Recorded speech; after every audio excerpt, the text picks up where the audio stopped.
वंदितु सौव सिद्धे धुवमचलमणोऽवं गदिं पत्ते वोच्छामि समय पाहुड मीणमो सुध केवली भणिदम्।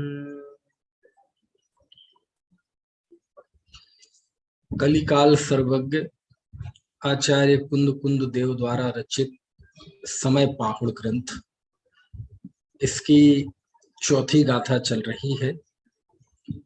आचार्य देव ने कहा कि लोक में एकत्व निश्चयगत जो समय है वही सुंदर है, सर्वत्र सुंदर है, और उसके साथ बंधन की कथा विसंवाद पैदा करती है, वह कलह कारिणी है। ये आचार्य देव, हमने तो ये बात कभी सुनी नहीं। तो आचार्य कहते सुनोगे कैसे? आपको काम भोग बंध की कथा सुलभ रही। क्यों? क्योंकि उसको सुना, उसी का परिचय किया और उसी का अनुभव किया, इसलिए वो सुलभ रही। लेकिन पर से भिन्न एकत्व की बात कभी सुनी नहीं, परिचय नहीं किया, अनुभव नहीं किया, इसलिए वो दुर्लभ रही। तो ये चौथी गाथा में आचार्य ने कहा। एक बार हम चौथी गाथा का मिलकर पाठ करते हैं, फिर उस पर जो कुछ विशेष चर्चा है वो करेंगे। सुध परिचिदाणु भूदा सौवस्य विकाम भोग बंध कहा ये तत्सोलंभो ऋण सुलहो विहत्तस्य। श्रुत परिचित और अनुभूत सभी जीवों को काम भोग बंध की कथा श्रुत है, परिचित है और अनुभूत है, यानी वो सुनी है, परिचय किया है और अनुभव किया है। क्या अर्थ हुआ? सुनी है यानी ज्ञान, परिचित है यानी उसमें अपनापन है, उसमें विश्वास है यानी परिचय, और अनुभूता मतलब चारित्र है ना, उस रूप परिणमन भी होते हैं। यानी एक तरह से लिया जाए तो काम भोग बंध की कथा सुनना, परिचय करना और अनुभव करना यानी मिथ्या ज्ञान, मिथ्या दर्शन और मिथ्या चारित्र है ना। काम भोग और बंध में अपनेपन का ज्ञान, ये मैं हूं, ये सुख है, यही सुखी होने का रास्ता है, ऐसा सुनना और ऐसा मानना मतलब परिचय, और वैसा ही परिणमन करना यानी अनुभूत है ना। तो काम भोग बंध कथा, कल इसका अर्थ बताया था कि काम और भोग स्पर्शन रसना इंद्रिय के विषयों को कहते हैं काम, और बाकी तीन इंद्रियों के विषयों को कहते हैं भोग। अब हमें यहाँ एक बहुत अलग चर्चा करनी है थोड़ी सी आज, और कौन से शब्द को लेकर? ये बंध कहा शब्द को लेकर, कि आचार्य कह रहे हैं कि जैसे काम और भोग की कथा हमारे लिए सुलभ है क्योंकि इसको सुना है, परिचय किया है, अनुभव किया है, क्योंकि पांच इंद्रिय के विषय भोग की चर्चा इतनी सुलभ है, इतनी सुलभ है, कहीं भी निकल जाओ, घर में हो, पड़ोस में हो, बाजार में हो, अकेले हो, हम कभी उससे बाहर नहीं निकल पाते, वो पाप की चर्चा। लेकिन ये जो एक शब्द आया है बंध कहा, आज थोड़ी सी चर्चा हम इस बंध कहा पर करेंगे, क्योंकि अभी आचार्य अभी समय सार की एक तरह से भूमिका बना रहे हैं। अभी मूलतः समय सार शुरू नहीं हुआ, समय सार की विषय वस्तु है ना, अभी तो आचार्य थोड़ा सा भूमिका बांध रहे हैं, और भूमिका में अभी केवल 8 पंक्तियां लिखी गई हैं, 4 गाथाएं लिखी गई है ना। तो इन 4 गाथाओं में आचार्य देव ने 2 बार लगातार 2 गाथाओं में, तीसरी गाथा की दूसरी पंक्ति में और चौथी गाथा की पहली पंक्ति में, यानी समय सार की 6वीं और 7वीं पंक्ति में है ना, 2 बार आचार्य ने बंध कहा शब्द का प्रयोग किया है। और जब कुंद कुंद देव जैसे समर्थ आचार्य बंध कथा शब्द का प्रयोग करते हैं तो ये बात थोड़ी सी गंभीर हो जाती है कि आखिर ये बंध कथा है क्या। बंध कथा मतलब बंधन की कथा। तो अमृतचंद स्वामी ने तो बिल्कुल सरल अर्थ किया है कि काम भोग बंध कथा मतलब काम भोग संबंधी कथा। लेकिन इस शब्द के अर्थ में मुझे जयसेन आचार्य बहुत मतलब मुझे बड़ा बहुमान आता है उनका कि काम भोग संबंधी कथा बिल्कुल सरल अर्थ है, सिंपल अर्थ है, उसमें हमें कोई दिक्कत नहीं है।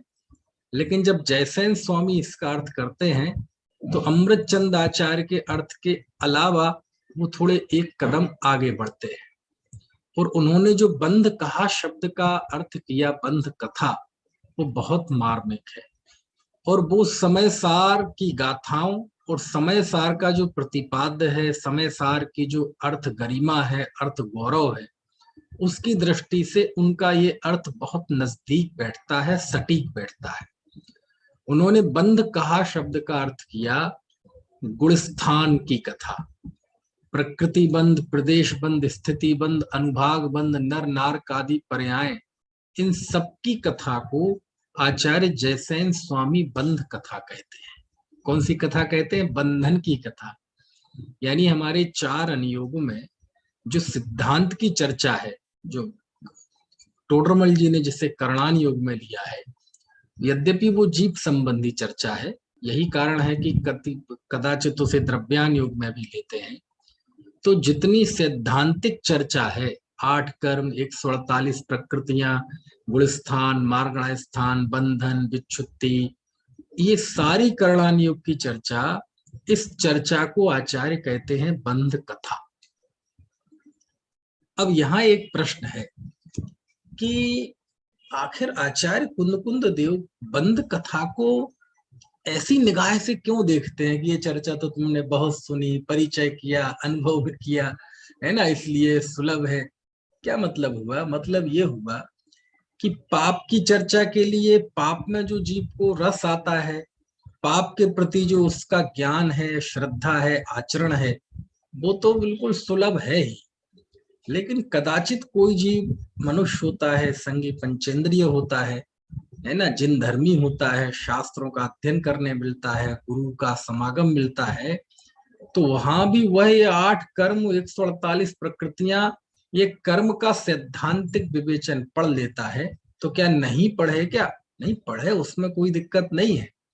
लेकिन जब उस सैद्धांतिक विवेचन को, कर्म सहित जीव को, बंधन के कथन को पढ़कर जब वह उसे ही परमार्थ मान लेता है और उससे आगे नहीं बढ़ पाता, अबंध की तरफ नहीं बढ़ पाता, तो फिर कुंद देव को थोड़ी सी आपत्ति खड़ी होती है।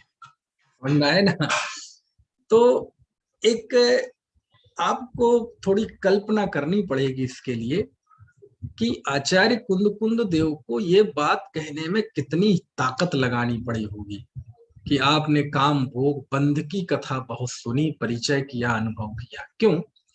क्योंकि आप इस समय के चक्र को पीछे घुमाइए और आज से लगभग 1900 साल पहले ले जाइए, जब कुंद देव पौन्नूर मलई की पहाड़ी पे ऊपर गुफा में बैठकर जब वो समय सार लिख रहे हैं, तो कुंद देव के सामने जो शास्त्र थे, आप कभी मौका मिले तो समय सार चुनौतियां एवं दृष्टि, इस विषय पर मेरे 8-10 व्याख्यान हैं।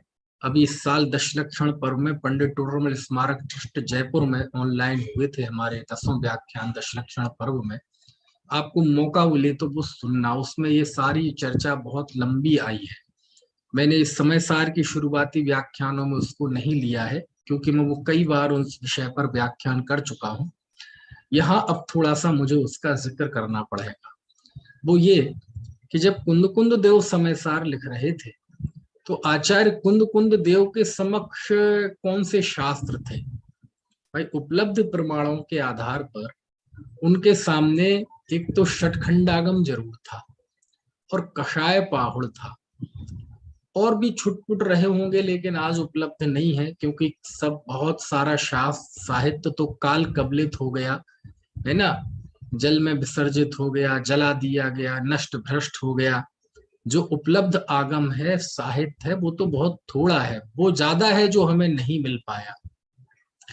तो कुंदकुंद आचार्य के समक्ष जो उस समय की साहित्यिक यानी आगम की परिस्थिति थी, है ना, आगम लेखन की परिस्थिति थी, जैसे षटखंडागम है, तो षटखंडागम में 6 खंड हैं, जीवठाण, खुद्दा बंद, बंद सामित, बेदणा, बगड़ा और महाबंद। तो उसमें जीव का बंधन की तरफ से कथन है पूरा। षटखंडागम में कहीं आपको भगवान आत्मा नहीं मिलेगा, पर से भिन्न, पर्यायों से भिन्न, है ना, गुण भेद से भिन्न, शुद्ध द्रव्यार्थिक नय, परम शुद्ध निश्चय नय का विषयभूत, दृष्टि का विषयभूत, अरहंतों का आधार, सिद्धों का साध्य, आचार्यों का आराध्य, उपाध्यायों का उपास्य और मुनियों का मननीय तत्व जो ज्ञायक भाव है वो वहां नहीं है ना। उस जीव का वहां संयोग की तरफ से कथन है, संसार की तरफ से कथन है कि यह जीव संसार में कहां कहां कैसे कैसे रहता है, कर्मों का बंधन करता है, और विच्छुत्ति भी कि कैसे कर्मों को छोड़ता है। ये पूरी एक सैद्धांतिक प्रक्रिया षटखंडागम ग्रंथ में आचार्य देव ने बताई है।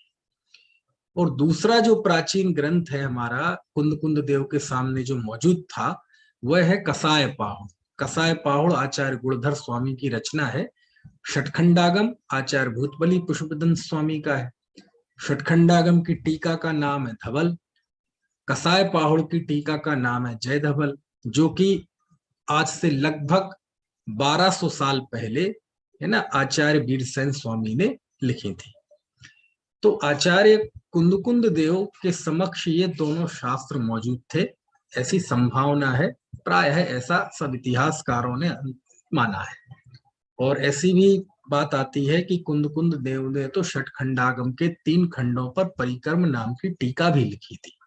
हालांकि उसके ये बहुत उल्लेख नहीं आते, एक ही उल्लेख आता है, इंद्र नंदी ने श्रुतावतार में लिखी है ये बात, है ना। परिक्रम के तो उल्लेख उसमें आते हैं धवला में। तो कुंदकुंद देव को ऐसा लगता था कि ये वो दौर है जहां मैं आपको ले गया हूं कुंदकुंद देव के समय में, कि उस समय जिनवाणी के लेखन का सिलसिला जो है वो प्रारंभ हुआ था, है ना।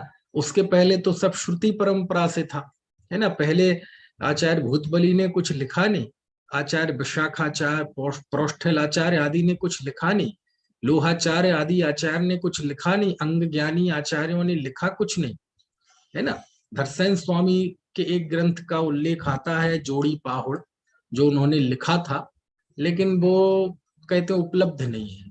हालांकि धरसेन आचार्य के नाम से ही एक जोड़ी पाहुड़ ग्रंथ ज्ञानपीठ से कुछ समय पहले छपा है, लेकिन विद्वानों की मान्यता है कि ये वो जोड़ी पाहुड़ नहीं है जो धरसेन आचार्य का लिखा हुआ है ना। तो कुंदकुंद देव वो उस दौर में हुए जब जिनवाणी के लिखने का सिलसिला, उसकी परंपरा लगभग प्रारंभ हुई थी। और क्यों प्रारंभ हुई थी? तो श्रुत विच्छेद के भय से, कि जिस तरह ज्ञानहीन होता जा रहा है, यदि ऐसे ही चलता रहा तो खत्म हो जाएगा सब कुछ। तो इस विच्छेद के भय से, श्रुत के विच्छेद के भय से आचार्यों ने जिनवाणी को लिपिबद्ध करना प्रारंभ किया।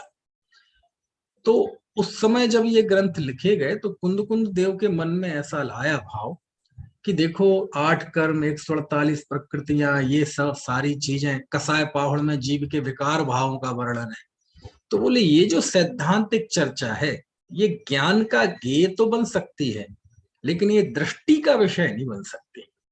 ये जानकारी का विषय तो हो सकता है, लेकिन ये आधार जिसका हम आश्रय ले सके, वह आश्रयभूत तत्व नहीं हो सकता। तो कुंदकुंद देव को कहीं ये लगता था कि कहीं जीव ऐसा तो नहीं कि इसी को परमार्थ मान ले। तब आचार्य को लिखना पड़ा कि भाई तुमने काम भोग बंध की कथा बहुत सुनी है ना ये चर्चा तो तुमने बहुत सुनी, ये बंध की कथा संवाद पैदा करती है, मैं तुम्हें निर्बंध आत्मा की चर्चा सुनाऊंगा। तो आपको पता होना चाहिए कुंदकुंद देव को बहुत हिम्मत लगानी पड़ी ये गाथा लिखने में, बंध कथा कहने में। क्यों? क्योंकि सबको पता है कि जब आचार्य ये कहेंगे कि ये बंध की कथा विसंवाद पैदा करती है, बंध की कथा तो तुमने सुनी है, परिचय किया है, अनुभव किया है, तो वो जानते हैं कि ये बात पढ़कर लोग ये समझेंगे कि आचार्य कुंद क्या ये जो वाणी बोली गई है, ये सारा ये तीर कहाँ लाग जाके चुभ रहा है? ये पूर्वाचार्य भूतबली पुष्पदंत आचार्य और गुणधर आचार्य को टारगेट कर रहे हैं कुंद कुंद देव। ऐसा किसी को भ्रम हो सकता है? समझ में आए ना? क्यों? क्योंकि कुंद कुंद देव के सामने बंध कथा कहाँ थी? यही थी षटखंडागम कसाय पावड़ मोर, कहाँ थी? समझ में आया ना? ऐसा कोई प्रश्न कर सकता है।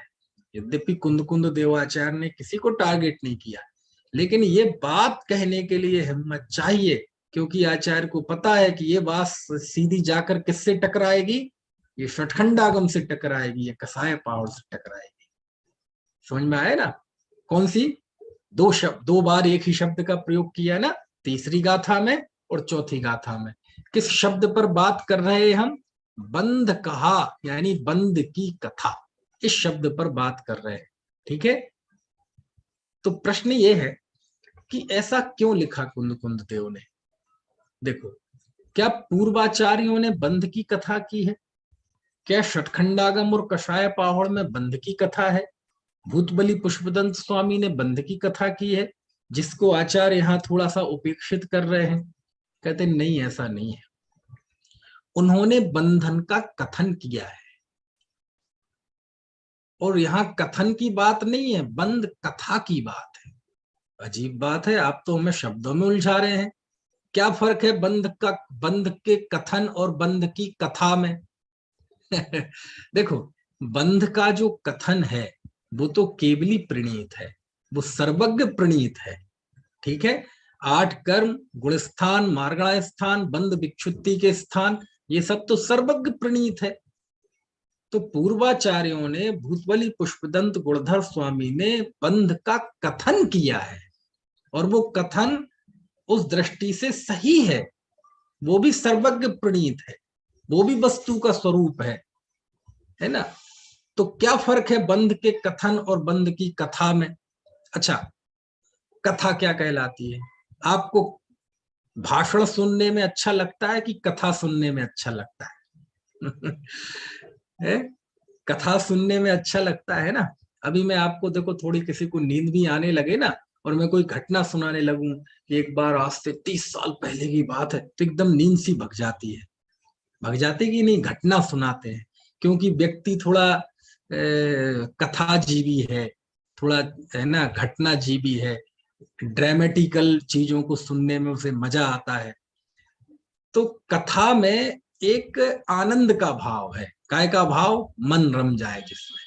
और कथन, कथन में मन की बात नहीं है। कथन में तो केवली प्रणीत, सर्वज्ञ प्रणीत वस्तु का स्वरूप है। तो पूर्वाचार्यों ने गुणस्थान आदि का कथन किया है, लेकिन ये बंध कथन, बंध कथा कब बन जाती है? कि जब कोई अभागा जीव, अज्ञानी जीव, जब उस बंध के कथन को सुनकर, जब अपने अनादिकालीन बहरात्म दशा को, अनादिकालीन अज्ञान को, पर्याय मूर्ता को पुष्ट करने लगता है, तो वह बंध का कथन उसके अंदर आके बंध की कथा बन जाती है। क्या मतलब हुआ? नहीं आया समझ में? देखो, जैसे जीव अनादिकाल से तन उपजत अपनी उपज जान तन नसत आपको नासमान, ऐसा मानता आ रहा है। वो मनुष्य होता है तो मैं मनुष्य हूँ, गोरा होता है तो मैं गोरा हूँ, है ना? तो ऐसा वो मानता आ रहा है, मैं सुखी दुखी, मैं रंग कराओ मेरे धन ग्रह गोधन प्रभाव, है ना, मैं पंचेंद्रिय हूँ, मैं त्रस हूँ, मैं संसारी हूँ, ऐसा मानता आ रहा है ना? आप बताओ, जैसे कोई जीव मनुष्य हुआ, तो मनुष्य मानने के लिए उसे कोई ट्रेनिंग लेनी पड़ती है? नहीं लेनी पड़ती। पहले, इसके पहले वो देवगति में था, तो मैं देव हूं, इस बात को, इस अनुभूति के लिए कोई ट्रेनिंग लेनी पड़ी? नहीं। तो जीव जिस पर्याय में जाता है, उस पर्याय के साथ तन्मय हो जाता है, यही मानने लगता है। तो यही जो वासना है, यही जो अज्ञान है, इसी को बोलते हैं अनादिकालीन पर्याय मूर्ता। इसी को क्या बोलते हैं? अनादिकालीन पर्याय मूर्ता, है ना? पर्याय मूर्ता को ही कह सकते हैं हम बहरात्म दशा। देह जीव को एक गिने बहरात्म तत्व मुधा है। बहरात्म जीव क्या करता है? देह और आत्मा को एक जानता है, जहां जिस पर्याय में जाता है उसी पर्याय में तन्मय हो जाता है। और ये जो अज्ञान भाव है, ये जो उसकी कुटेव है, ये कब से है? ये अनादिकाल से है। किसने सिखाया? है किसी ने नहीं सिखाया। ऐसा ये अग्रित मिथ्यात्व जो है, जो ग्रहण नहीं किया गया है ना, अनादिकाल से लेके आज तक पर्याय पर्याय में यही मैं हूं, यही मैं हूं, यही मैं हूं, ये बिना किसी के सिखाए, बिना किसी के शिक्षण प्रशिक्षण के अपने आप ही जीव सीखता आया है। इसी को मैं बोलता हूं अनादिकालीन पर्याय मूर्ता। ये क्या है? अनादिकालीन पर्याय मूर्ता। कब से है? अनादिकाल से। क्या है पर्याय मूर्ता? जो परिस्थिति बनी, जो पर्याय मिली, उसी में तादात्म्य स्थापित करने न कि ये ही मैं हूं, इसको क्या बोलते हैं? पर्याय मूर्ता। और कब से है ये? अनादिकाल से। तो अब ऐसा कोई अनादिकालीन पर्याय मूर्त था, तो जब उसने ये शास्त्रों के कथन पढ़े कि जीव कितने प्रकार का होता है, 2 प्रकार के, कौन कौन से? त्रस और स्थावर, है ना। और मैं कौन हूं? मैं त्रस हूं। क्यों? क्योंकि मैं पंचेंद्रिय जाति का हूं। समझ में है ना? तो अब ये पहले ही वो अपने आप को मनुष्य मानता था, इंद्रिय वाला मानता था, अनादिकालीन पर्याय मूर्ता के वशीभूत। आचार्य ने जीव की उस अवस्था का ज्ञान कराया, और ऐसा जब उसने सुना, पढ़ा, आचार्य के उन सैद्धांतिक वचनों को सुना, तो उसने सुनकर क्या किया? आचार्य ने तो इसलिए बताया था कि भैया जीव के साथ ऐसी परिस्थिति बनती है ना, परिस्थिति का ज्ञान कराया था, लेकिन उसने ज्ञान नहीं किया। उस ज्ञान के द्वारा उसने अपनी उस अनादिकालीन पर्याय मूर्ता का पोषण कर लिया। तो वो तो पहले ही अपने आप को शरीर मानता था, गोरा काला इंद्रिय वाला मानता था, मनुष्य मानता था, और उसने उसमें और पढ़ लिया कि मेरे मनुष्य आयु कर्म का उदय है, मनुष्य गति नाम कर्म का उदय है ना, वर्ण नाम कर्म का उदय है, त्रस नाम कर्म का उदय है, जाति नाम कर्म के उदय से मैं पंचेंद्रिय हूं। मेरी बात आपको समझ में आ रही? तो क्या स्थिति बनी? मानो पावक में घी डाला। जैसे आग में घी डालने से आग भड़क जाती है, तो वैसे ही वो पर्याय मूर्त था। उसने उन कथनों को पढ़कर अपनी पर्याय मूर्ता का पोषण उसने कर लिया और आनंदित होता है। क्योंकि मिथ्या दृष्टि को अपने मतलब की बात मिल जाए तो इतना हर्षित होता है, इतना हर्षित होता है, इतना हर्षित होता है। पर्याय मूल तो था ही, और उसने वो सिद्धांत की बातें पढ़ ली, तो उसको सुनकर वो अपनी पर्याय, हाँ हाँ वो तो मैं तो मानता हूं, मैं तो मनुष्य हूं, इसमें क्या दिक्कत है? वही देखो शास्त्र लिख रहा है, देखो ये लिखा है, देखो मनुष्य आयु, मनुष्य गति, पंचेंद्रिय, त्रैस, और ये गोरा, और ये सब लिखा है। और मेरी बात समझ में आई आपको कि नहीं? अब वो बंध का कथन नहीं रहा, अब वो क्या बन गया? बंध की कथा बन गया। क्यों? क्योंकि अब उसमें वह आनंद का अनुभव करने लगा, क्योंकि उन कथनों के साथ उसने अपने आप को जोड़ दिया, और उसने उन बंधन आदि के संयोगों में ही अपना तादात्म्य स्थापित कर लिया। पहले ही किए था, और जब उसने मतलब की बात और सुन ली तो और हर्षित होता है। आपको आपके समर्थन की कोई बात करे तो कितने खुश होते हैं कि नहीं?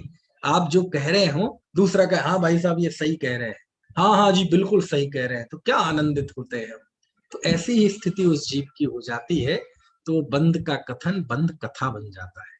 जैसे बढ़िया हष्ट मिष्ट पुष्ट धवल निरंजन, है ना, तुरंत का निकला हुआ देसी गाय का दूध हो, ठीक है, विधि पूर्वक निकाला गया, और उसे सांप पी ले तो क्या होगा? दूध रहेगा? वो जहर बन जाता है। ऐसे ही जब बंध का कथन जीव पढ़ता है, और यदि वो अपनी उस पर्याय मूर्ता को पुष्ट करता है, तो फिर वो बंध का कथन नहीं रह जाता, वह क्या बन जाती है? बंध की कथा बन जाती है। कुछ बात समझ में आ रही है कि नहीं? तो पूर्वाचार्यों ने बंध की कथा नहीं की, हकीकत में बंध का कथन किया। लेकिन क्या करें, जब व्यक्ति अपेक्षा को नहीं समझता, नए परिपाटी को नहीं समझता, सिद्धांत और अध्यात्म की क्या संधि है इस बात को नहीं समझता, तो वह उस बंध के कथन में को पारमार्थिक स्वरूप मान लेता है। तो आचार्य फिर उस पे थोड़ा सा तंज कसते हैं कि तुमने ये बंध की कथा बहुत सुनी, परिचय किया, अनुभव किया, तो क्या करें? ना सुने? हाँ जानो, पर्याय का ज्ञान जरूरी है।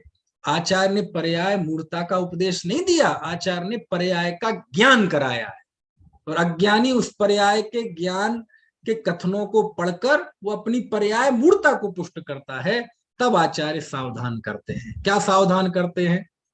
सुध परिचिदानुभूदा सब्बस्व भी काम भोग बंध कहा, ए तत्सुबलंभो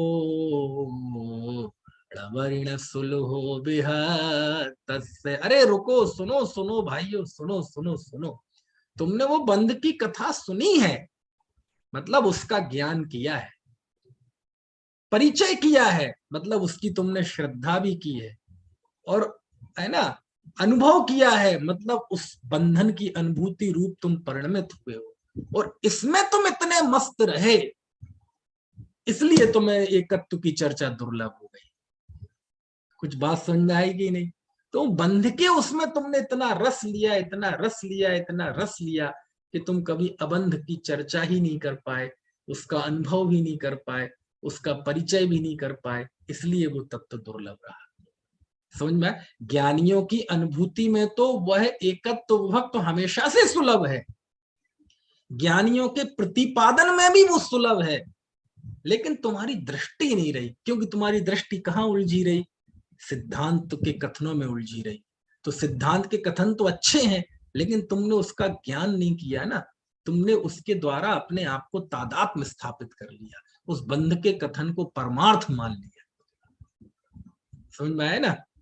इसलिए मैं कहता हूं कि पूर्वाचार्यों ने बंध का कथन किया है, लेकिन अज्ञानी उन कथनों को कथा की तरह ग्रहण करता है।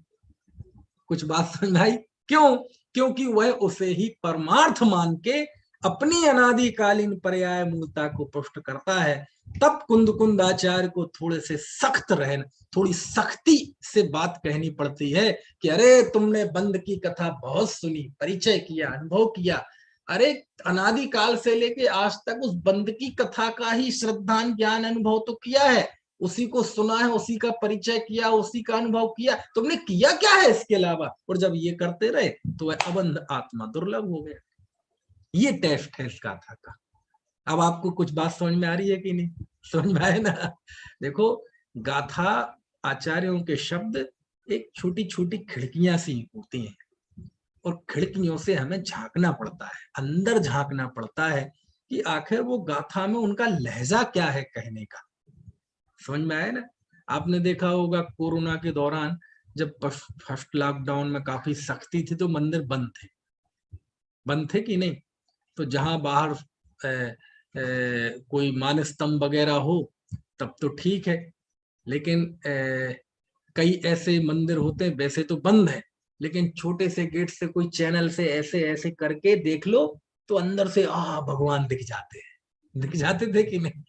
और जैसे मुझे ध्यान आ रहा है जबलपुर में जो हमारा मंदिर है फुहारा के वहां, है ना, तो वहां उन्होंने क्या कर रखा है, गेट में वो मैजिक आई लगा रखी है कि यदि मंदिर बंद भी हो तो आप मैजिक आई से ऐसे देख के आप अंदर में भगवान के दर्शन कर सकते हैं।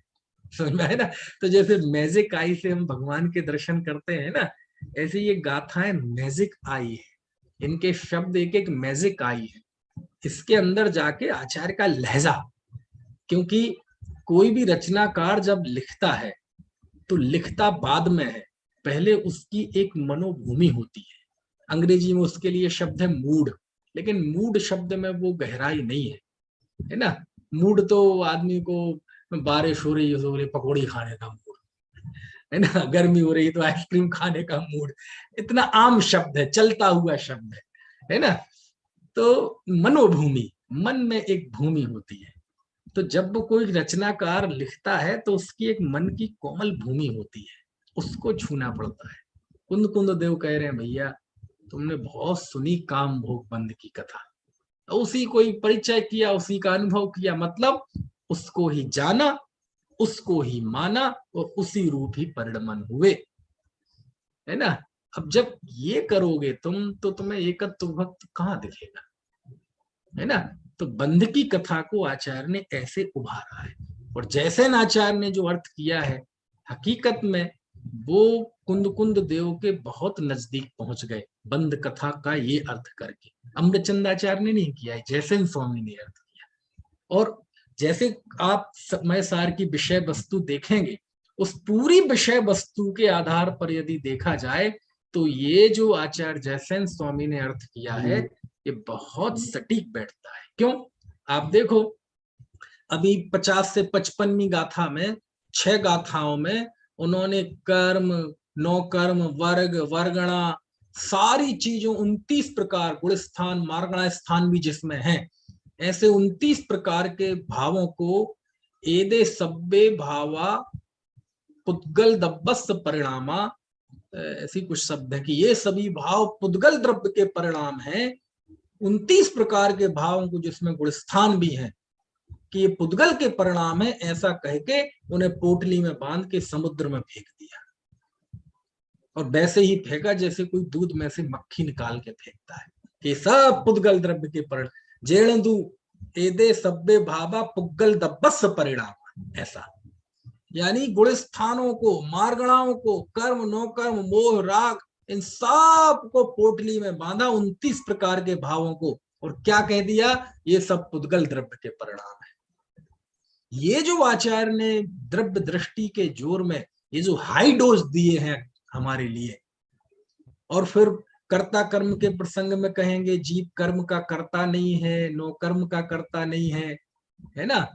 फिर आगे कहेंगे कि प्रकृति बंध, प्रदेश बंध, स्थिति बंध, अनुभाग बंध, इनके चिंतन से मुक्ति नहीं होती। तो ये जो समय सार के प्रसंग हैं, ये सब प्रसंग जैसे आचार्य की इस दृष्टि का पोषण करते हैं कि हकीकत में कुंद देव ये कह रहे हैं कि भैया बंध की कथा मतलब तुम बंध के कथनों को पढ़कर उसमें भ्रमित मत हो, उनको जान लो। ये पर्याय का ज्ञान कराया है पूर्वाचार्यों ने, पर्याय मूल मत बनो, इसको पारमार्थिक स्वरूप अपना मत मानो। समझ में आया ना? ये कौन से शब्द का अर्थ किया मैंने? बंध कथा शब्द का अर्थ। क्या फर्क है बंध के कथन और बंध की कथा में? पूर्वाचार्यों ने बंध का कथन किया है कि बंध की कथा की है? कौन बताएगा? बंध का कथन किया है। क्या फर्क है कथन और कथा में? कथन कौन करता है?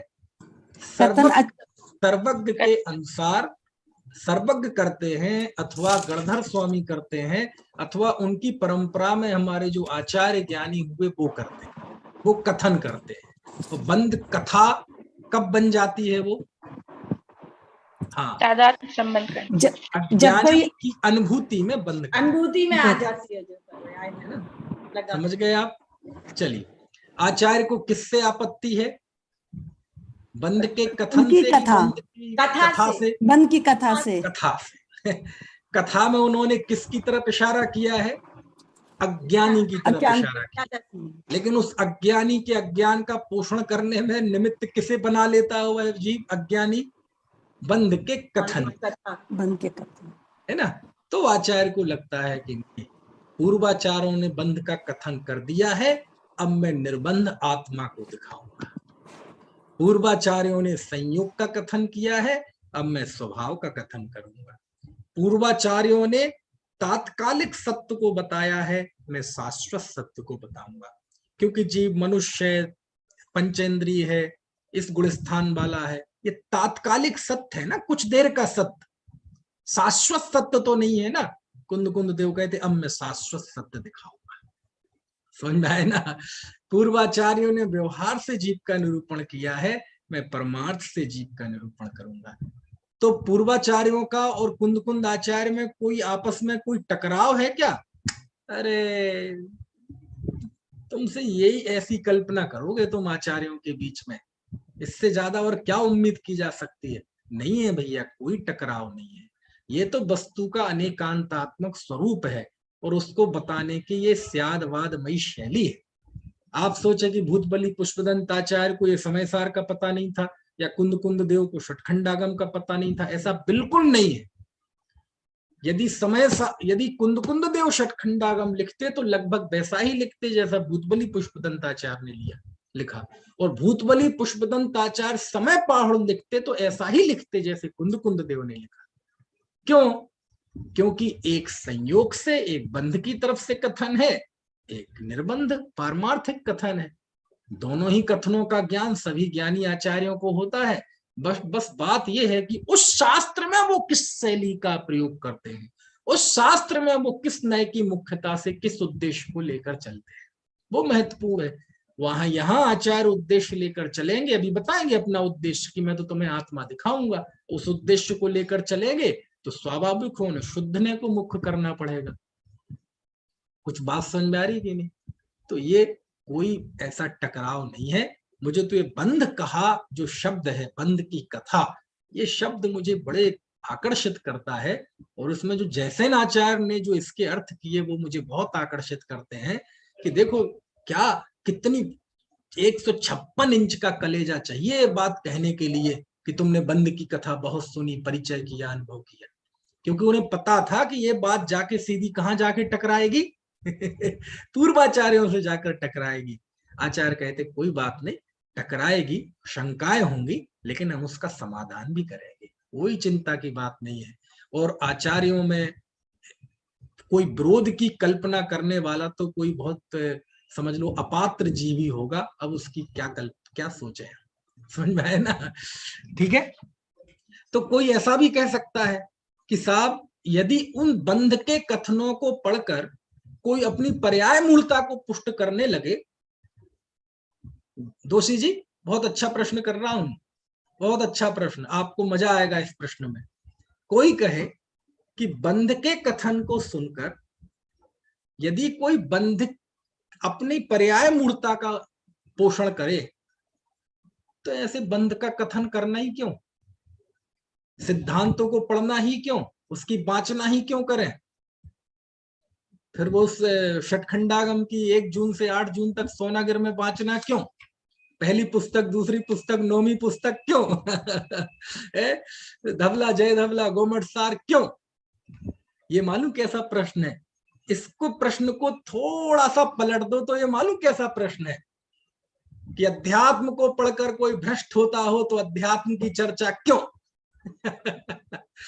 पलट दो ना प्रश्न को। ऐसा ही प्रश्न अध्यात्म चर्चा को लेकर पंडित टोडरमल जी से किया था कि साहब इन अध्यात्म के कथनों को पढ़कर पुण्य पाप दोनों एक हैं, सम्यक दृष्टि के भोग से निर्जरा होती है, आत्मज्ञान के बिना व्रत तप सब झूठे हैं, मिथ्या हैं, ऐसे पढ़कर तो कोई भ्रष्ट भी हो सकता है। तो जैसा ये प्रश्न है बिल्कुल ऐसा ही प्रश्न ये है कि साहब सिद्धांत के कथनों को पढ़कर कोई पर्याय मूर्ता का पोषण कर सकता है तो क्या करें? अरे ये सब अपात्र जीवों की दृष्टि से कथन है और अपात्र के लिए न वास्तव में समय सार है और न षटखंडागम है, न गोमट सार है, न परमात्म प्रकाश है। क्यों? क्योंकि खतरा तो दोनों ही के साथ है। सिद्धांत को पढ़कर कोई पर्याय मूलता को पुष्ट कर सकता है और अध्यात्म पढ़कर, समय सार पढ़कर कोई भ्रष्ट हो सकता है। कौन? कोई एकाध अपात्र जीव। तो क्या करें? जिनवाणी पढ़ना पढ़ाना बंद कर दें वो 2-4 अपात्रों की वजह से दोषी जी समझ गए? दोनों इससे उल्टा देखो आप तो उसमें से बात निकलेगी। तो जब टोडरमल जी से प्रश्न किया गया कि साहब अध्यात्म पढ़ने से भ्रष्ट होते हैं तो अध्यात्म रूपा नहीं होना चाहिए, तो उन्होंने क्या जवाब दिया? गधा मिश्री खाने से मर जाए तो सज्जन लोग तो मिश्री खाना छोड़ेंगे नहीं, है ना? ऐसे ही अब आगे जो टोडरमल जी ने बात लिखी वो बात कहने के लिए 156 इंच का कलेजा चाहिए। मालूम क्या लिखा? मोक्ष मार्ग का मूल उपदेश तो अध्यात्म शास्त्रों में ही है। अध्यात्म शास्त्र में है ऐसा नहीं लिखा, अध्यात्म शास्त्रों में ही है। यदि उसका उपदेश बंद हो जाएगा तो कितने जीवों का मोक्ष मार्ग रुक जाएगा। समझ में आया ना? बंद हो जाए मोक्ष मार्ग। और दूसरा उदाहरण दिया पंडित जी ने कि जैसे बारिश होती है तो लोक में आनंद छा जाता है, खुशहाली छा जाती है। अब एक आध किसी के बरी पापड़ सूखने डले हो छत पे और वो गीले हो जाए तो इसका मतलब ये थोड़ी कि बारिश बेकार है ऐसे ही अध्यात्म की बारिश तो लोगों को समता और आनंद से भर देती है। एक आध कोई भ्रष्ट हो जाए तो इसका मतलब ये थोड़ी है कि वो बारिश खराब है, अध्यात्म का उपदेश खराब है। कुछ बात समझ में आती है कि नहीं? ऐसा एक बार जब मैं दृष्टांत पढ़ाए गधे और मिश्री का, तो मुझे ऐसा लगा कि जरूर टोडरमल जी के जमाने में ऐसा कुछ हुआ होगा कि किसी गधे ने मिश्री खा ली होगी और वो मर गया होगा, तो उन्होंने वो दृष्टांत बना लिया। लेकिन बाद में पता चला कि ऐसा नहीं है, ये कोई घटना नहीं है, हकीकत में ऐसा माना गया है आयुर्वेद के हिसाब से। और ये बात मुझे किन्ने बताई, उनका नाम लेता हूं, आप नाम सुनते ही कुछ ना कुछ आपके चेहरे पे भाव आएगा। ये बात मुझे डॉक्टर योगेश जी अलीगंज वालों ने बताई। उन्होंने भी किसी बहुत बड़े आयुर्वेद के विद्वान के उससे बताई हवाले से, कि कुत्ता यदि शहद चाट ले तो मरता ही मरता है, कोई नहीं बचा सकता उसे। मक्खी यदि घी में गिर जाए तो मरती ही मरती है, उसे कोई नहीं बचा सकता। ऐसे ही गधा यदि मिश्री खाए तो मरता ही मरता है, उसे कोई नहीं बचा सकता। लेकिन ध्यान रखना, प्रैक्टिकल मत करना समझ आया ना कि यार देख मरता है कि नहीं गधा, है ना? प्रैक्टिकल मत करना, दृष्टांत है ना? अब देखो, वैसे तो मिश्री मीठी होती है, ठंडी होती है, सुपाच्य होती है, अच्छी होती है, स्वास्थ्यवर्धक होती है, लेकिन गधा खाए तो मर जाए। तो गधा खाए और मर जाता है, तो ये मिश्री की नाकाबिलियत है कि गधे की अपात्रता है? ये गधे की अपात्रता है। ऐसी अध्यात्म पढ़कर कोई भ्रष्ट हो जाए तो किसकी अपात्रता है? पढ़ने वाले की अपात्रता है ना? अब ऐसे ही प्रश्न आप करो किससे? बंद कथन से, कि साहब ऐसी सिद्धांत की चर्चा, गुणस्थान आदि की चर्चा पढ़ना ही क्यों, चर्चा ही क्यों करना जिससे कोई पर्याय मूर्ता का पोषण कर ले। वैसे ही वो कर्ता मानता है अपने आप को, कर्तावादी है, और पढ़ लेगा कि इतने गुणस्थान में इतने कर्मों का बांधता है जी, विच्छुत्ति करता है, तो और कर्तृत्व का पोषण करेगा। इसलिए सिद्धांत की चर्चा होनी नहीं चाहिए। तो वही उदाहरण यहां लगा लू, गधा मिश्री खाने से मर जाए, समझ में आया ना है? तो कहते भैया, ऐसे यदि ये अर्थ का अनर्थ ग्रहण करने वालों की चिंता करोगे तो कभी कोई जिनवाणी लिख ही नहीं सकता, बोल ही नहीं सकता, समझा ही नहीं सकता। क्योंकि भ्रष्ट होने वाला तो जिनवाणी का कोई भी कथन पढ़ के भ्रष्ट हो सकता है, और अच्छी पात्रता वाला तो, अरे शास्त्र में लिखा, सूत्र सम्यक तो बीज सम्यक, समाधि तक की बात लिखी कि श्रुत रूपी समुद्र में से चुने हुए किसी एक श्लोक, किसी एक गाथा, किसी एक पद का स्मरण करते हुए मुनि की समाधि हो जाती है, क्षपक हो जाता है। समझ में आए ना? इसलिए इस भ्रष्ट की क्या, इसलिए कुंद कुंद देव नहीं कर रहे चिंता। बोले हमें पता है ये पंचम काल ऐसे ही है, ये तो ऐसे ही चलता रहेगा, लेकिन मैं तो अपना पारमार्थिक तत्व आपके सामने रखूंगा। समझ में आए ना? लेकिन लिखा, दो टूक लिखा। अब ये मैं कह रहा 156 इंच का कलेजा चाहिए कि देखो तुमने बंद की कथा बहुत सुनी, परिचय किया, अनुभव किया, और उसका कारण भगवान आत्मा तुम्हारे लिए दुर्लभ हो गया। कितनी बड़ी बात है, बहुत बड़ी बात है। ये बात 2000 साल पहले लिख पाए कुंद कुंद लेव, लिख पाए। समझ में आए ना? और फिर बाद में टोडरमल जी ने उस बात को लिखा, और फिर इस युग में गुरुदेव ने दुनिया भर को, सारी दुनिया को समझाया। समझ में है ना? गजब है कि सुध परिचदाणु भूदा सबस्य भी काम भोग बंद कहा, एक तस्व लंबो रबरिण सुल हो बेहद। क्या करें, एकत्व ही सुंदर है। तो आचार, हमने तो ये बात सुनी नहीं कभी, कैसे सुनोगे तुम तो बंध की कथा सुनते रहे, उस पर ही श्रद्धा करते रहे, और बंधन की अनुभूति करते रहे। मिथ्या ज्ञान, मिथ्या दर्शन, मिथ्याचार्य। यही कारण था कि सब कुछ होते हुए भी, तुम्हारे अंदर अबंध स्वभाव होते हुए भी, कभी तुम्हें उसकी भनक तक नहीं लगी। समझ में आया ना? ये बात आचार्य इसमें कह रहे हैं। यानी आचार्य ने ऐसा लिखकर हमारी अरुचि की तरफ इशारा किया है, और इस तरफ भी इशारा किया है कि बंध के कथन को, है ना, पारमार्थिक कथन मत मान लेना, अन्यथा अबंध की उपलब्धि नहीं होगी। तो ऐसा करो, पारमार्थ बंध का कथन छोड़ो, सीधा अध्यात्म का उपदेश ही करना चाहिए। कहते ऐसा भी नहीं। अब यहां मैं एक वाक्य बोल रहा हूं, आप इस बात को जीवन भर के लिए गांठ बांध लें, जीवन भर के लिए। आगम के बिना अध्यात्म अनर्थकारी होता है और अध्यात्म के बिना आगम अकार्यकारी होता है। क्या मतलब हुआ? अब आगम का सेवन नहीं करोगे, मतलब आगम की पद्धति, गुणस्थान आदि नहीं जानोगे, त्रस स्थावर मनुष्य त्रंच आदि ये सैद्धांतिक कथन नहीं जानोगे और सीधे अध्यात्म पढ़ लोगे, भगवान आत्मा, तो आपका एकांती होना सुनिश्चित है। आप पतित हो जाएंगे, आप वस्तु का सही सम्यक ज्ञान नहीं कर पाएंगे। आप कहीं ना कहीं आपके ज्ञान में बहुत उल्टा सीधा जान लेंगे आप। इसलिए मैं क्या कह रहा हूं, बिना आगम के अध्यात्म का ज्ञान अनर्थकारी होता है। और कोई आगम ही आगम पढ़ ले, जिसको यहाँ बंद कथा कह रहे हैं, और अध्यात्म का ज्ञान ना हो, तो वो आगम ज्ञान कोई काम का नहीं है। वो अकेला आगम ज्ञान भी आपको डुबो ले जाएगा। डुबो ले जाएगा मतलब तो वस्तु की एक ही पहलू का ज्ञान होगा, इसका ज्ञान नहीं होगा भगवान आत्मा का, तो ऐसा एकांतिक ज्ञान भी डुबोने वाला है। इसलिए फिर से बोलता हूं मैं, इस पंक्ति को लिख लेना आप, है ना, गाथा की तरह लिख लेना। क्या कहा, क्या बात चल रही है? आगम के बिना अध्यात्म अनर्थकारी होता है और अध्यात्म के बिना आगम अकार्यकारी होता है।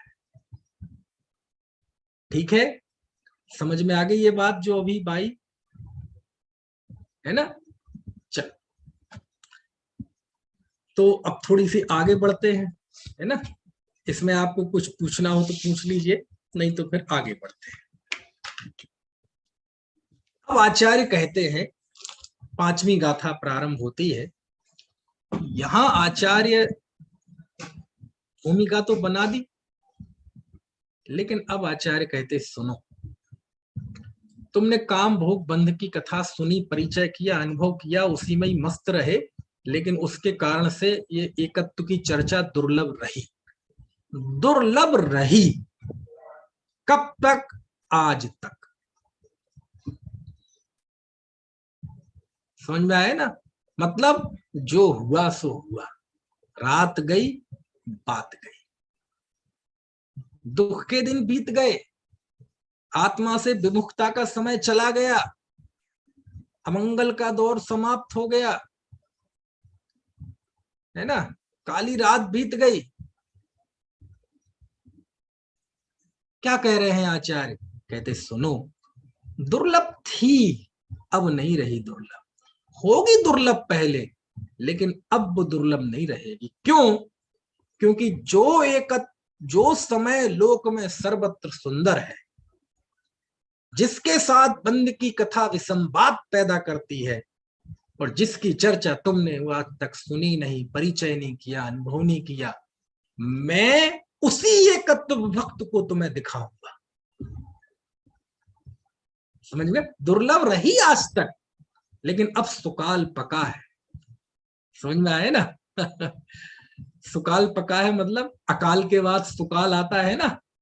अब सुकाल पका है, अब मैं तुम्हें वही एकत्व भक्त के दर्शन कराऊंगा। किस एकत्व भक्त के? जिसकी चर्चा तुमने सुनी नहीं, परिचय नहीं किया, अनुभव नहीं किया, जो लोक में सर्वत्र सुंदर है, जिसके साथ बंद की कथा पे संवाद पैदा करती है। मैं उस मांगलिक सर्वोत्तम ऐसे सुंदर एकत्व भक्त को तुम्हें दिखाऊंगा। ये संकल्प आचार्य इस पांचवी गाथा में लेते हैं। होगा दुर्लभ, गई दुर्लभता की बात, समझ में आए ना? है, लेकिन अब मुक्ति रूपी है ना, वधु का, मुक्ति रूपी है ना, वधु का अब सगुन आया है तुम्हारे दरवाजे पे। सो मत जाना, मुख मत मोड़ के चला जाना, है ना। देखो क्या लिखते हैं पांचवी गाथा में आचार्य, बहुत अच्छा। गाथा मिलके पढ़ते हैं। ये पांचवी गाथा इस समय सार का प्रतिज्ञा पत्र है, संकल्प पत्र है। आचार्य समय सार लिखने के पहले अपना उद्देश्य बता रहे हैं, अपना विजन बता रहे हैं। समझ में आए ना? आप और हमारे बीच में एक एग्रीमेंट शायन हो रहा है इस पांचवी गाथा में कि आचार्य समय सार में क्या बताएंगे। देखो, तम एयत विहत्तम दाये हम अपनो सविहवेण जदि दाये जिपमाणम चुके छलम लंघे तब्बम। एक बार फिर से पढ़ लेते हैं, बीच में डकार से आ गई ना, फिर से। तम एयत विहत्तम दाये हम अपड़ो सविहवेण जदि दाये जिपमाणम चुके छलम लंघे तब्बम। वाह! मैं जब ये गाथा पढ़ता हूं तो बहुत मतलब रोमांचित हो जाता हूं। इस गाथा में इस बात का जवाब है अशोक जी, समय सार क्यों।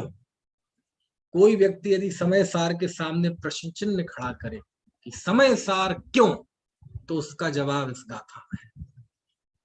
कोई प्रश्न करे कि बताओ यार, गुरुदेव ने पूरे जीवन भर 19 बार इस पर प्रवचन किए समय सार पर। समय सार पूरा होता था तो अगले दिन से फिर से शुरू, पूरा हुआ फिर से शुरू, ऐसे लगातार, है ना। जिंदगी के आखिरी समय तक उन्होंने समय सार पर व्याख्यान किए, 19 बार व्याख्यान किए, है ना। अच्छा, 19 बार व्याख्यान क्यों किए, कौन बताएगा? गुरुदेव ने 19 बार व्याख्यान क्यों किए? बताओ, हाथ खड़ा कीजिए। हाँ बताइए। हर बार उनको नया नया भाषित हो रहा था। अच्छा, बहुत अच्छा। में कांति भाई जी कह रहे नया नया भाषित हो रहा था। अब एक हाथ खड़ा हुआ था अलका जी का, हाँ बताइए। वो इतने टाइम में जीवित रहे, अगर वो और जीवित रहते तो और हाँ, इतनी आयु थी, यदि और आयु होती तो 20 बार होता, और आयु होती तो 21 बार होता। समझ में आए ना? मतलब जीवन में सब कुछ छूट जाए लेकिन समय सार ना छूटे, भाई ये भावना उनकी प्रबल थी। समझ में आए ना? अच्छा, 45 साल क्यों करते रहे लगातार एक ही ग्रंथ पे? 19 बार क्यों पढ़ा तो खुद कितनी बार होगा? क्यों क्यों क्यों? उसका जवाब इस गाथा में, उसका जवाब इस गाथा में। समझ में आए ना? कोई यदि प्रश्न चिन्ह खड़ा करे, क्यों समय सार, इतनी चर्चा क्यों, इतनी वार्ता क्यों, गांव गांव में समय सार की चर्चा क्यों, इतना ज्यादा प्रमुखता क्यों समय सार की? बच्चों के लिए गाइड तक निकल गई समय सार की, इंदौर वालों ने निकाल दी। समय सार शताब्दी वर्ष, समय सार रथ, क्यों? फिर समय सार इतना क्यों? उसका जवाब इस गाथा में। अब क्या है जवाब, तो पहले अपन पढ़ लें गाथा, उसका सरल अर्थ कर ले, फिर कल आएगी ये बात। देखो क्या लिखते हैं आचार्य, तम एयत विहत्तम, मैं उस एकत्व विभक्त को, कौन सा, कौन सा? मेरा। कम सा, तम मतलब जिसकी चर्चा अभी हमने पिछली गाथाओं में की। कौन? एयत्तृच्छय गदो समो सब्बत्थ सुंदरो लुए। एकत्व निश्चय गत समय ही लोक में सर्वत्र सुंदर है, जिसके साथ बंधन की कथा संवाद पैदा करती है उस एकत्व विभक्त को, जिसकी चर्चा तुमने सुनी नहीं, परिचय नहीं किया, अनुभव नहीं किया, इसलिए वो जो आज तक तुम्हारे लिए दुर्लभ रहा, उस एकत्व। और शुद्ध केवली भड़िदम, जो श्रुत केवली कथित है, उस एकत्व भक्त को। तम शब्द का अर्थ समझ गए आप? उस एकत्व भक्त को, पिछली गाथाओं से अर्थ लो, उस एकत्व भक्त को दाए हम, मैं दिखाऊंगा। कैसे दिखाओगे आचार्य, उसकी विधि क्या होगी? अपनों आत्मा के सविवेण स्वाविभवेन आत्मा के निज वैभव से दिखाऊंगा। गजब हो गया। क्या लिखा? मैं उस एकत्व विभक्त को आत्मा के निज वैभव से दिखाऊंगा। यदि दायज, यदि मैं दिखा दूं तो प्रमाणम, तुम उसे प्रमाण कर लेना। चुकेज, यदि कहीं चूक हो जाए, छलम न घेतब्बम, तो भैया छल ग्रहण नहीं करना चाहिए, छल ग्रहण मत करना, अन्यथा अर्थ मत लेना, डोंट टेक अदरवाइज। ये इस गाथा का अर्थ है, बिल्कुल सरल अर्थ, एक एक शब्द का बड़ा मर्म है। अब तो आज तो समय हो गया, कल मैं आपको बताऊंगा, कल की चर्चा मत छोड़ना। ये 5वीं गाथा में बहुत बहुत आप जाओ 2000 साल की आगम परंपरा, सारे आचार्यों के सारे शास्त्रों को खोलो और पढ़ो, जितना मेरे अपने ज्ञान के हिसाब से। अब और कहीं हो तो पता नहीं, और कहीं दोषी जी ने पता होगा तो बताएंगे। एक कोई आचार्य व एक कोई शास्त्र ऐसा उठा के लाओ मेरे सामने जिसमें किसी आचार्य ने ये कहा हो कि मैं तुम्हें आत्मा दिखाऊंगा, और वो आत्मा दिखाऊंगा जिसे मैंने स्वयं अनुभव किया है।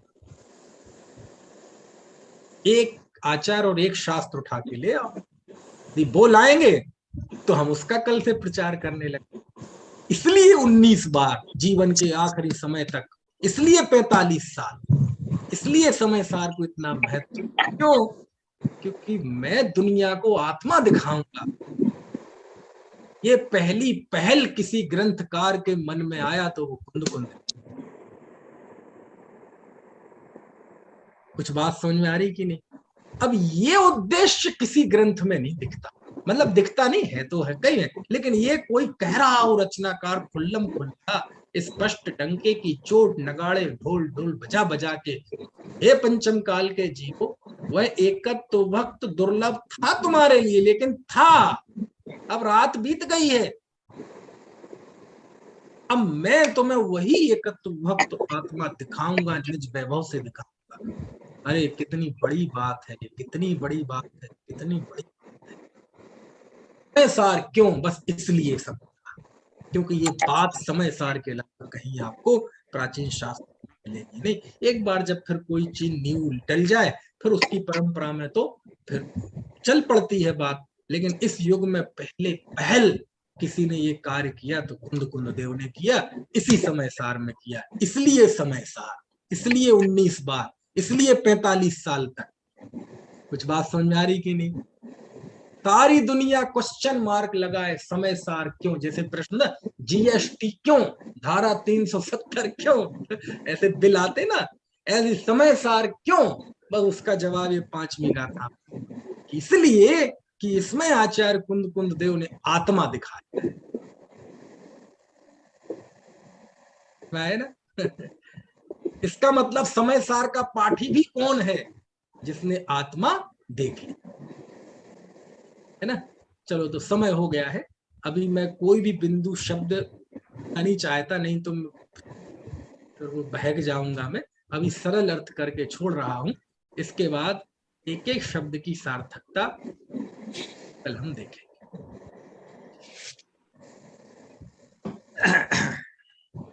मेरा आ जाएगा इस टाइम। कोई प्रश्न है? कोई प्रश्न है तो पूछ लीजिए। हाँ बताइए। टाइम से सो जाइए, से सुबह को कम से कम चलो जिन वाणी स्तुति करते हैं। अनंत धर्मणस्तत्त्वं पश्यन्ति प्रत्यगात्मनः अनेकांतमयी मूर्तिर्नित्यमेव प्रकाशते।